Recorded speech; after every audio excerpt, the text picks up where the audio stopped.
hafi buri kibi cyose kiri ku isi uyu munsi cyazanywe n'abantu. Uratekereza ko bishobora guhinduka?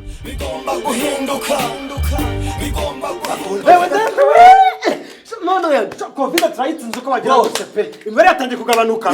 Ni ibintu byiza cyane. Umuntu wese uzi ko Covid 19 yatwaye ubuzima bw'umuntu we yihangane pe. No muntu urembejwe na no munsi hano akomeze yihangane pe. Ariko tanishina ariko aho bigeze bitewe n'ingamba nziza twaheri cyane. Covid imagenda ishira pe kugeza amakuru. Ibintu byiza pe. Igitekerezo cyacu rero dore ngiki. Giti. Kuko kuno umwana atsinda mu ishuri umubyeyi wakamusohokana akamutwara ahantu runaka. Cyane. De natwe cyo dusaba rwose igihugu nk'umubyeyi wacu pe.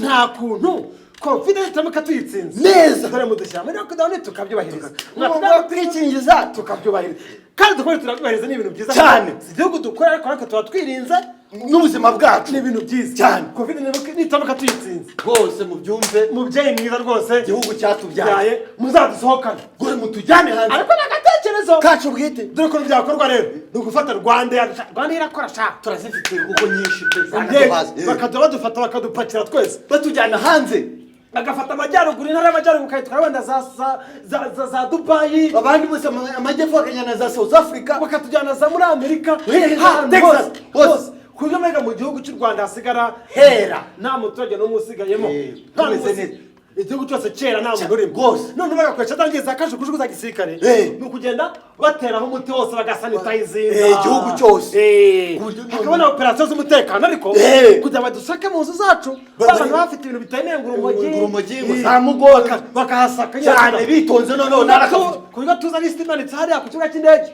bavuga ati kana niwe saa kwira lisiti kurana nkata wicara nta guteza akavuyo urambara ipingu hasanze urumogi wawe ibi ariko nibura basi igihugu cyaro humeze ari bakayaga bashyizemo n'umuti tumeze neza Covid nishimwe nk'umubyeyi nyine rwose ariko tujyana hanze cyane ntamureka nta kavuyo kugera ku mucanga hariya Dubai ugatangira ngo ahantu hakera ibirayi bahanga ahantu ngo ibishyimbo wagiye bisubirizamo icyarimwe ukataza ibintu byina oya niba tugiye hanze ni ukwishimisha gutembera mu mahoro cyane kandi reka byanashoboka ariko ntabwo tubizi nta tekerezo bwite pe ariko bitari ibyo dukoze twarinda amabwiriza yose yo kwirinda Covid ibishoboka byose kuko turirinda ubwacu ariko tuzarindira abagenzi bacu cyane ibintu byiza bitari ibyo rwose bigomba guhinduka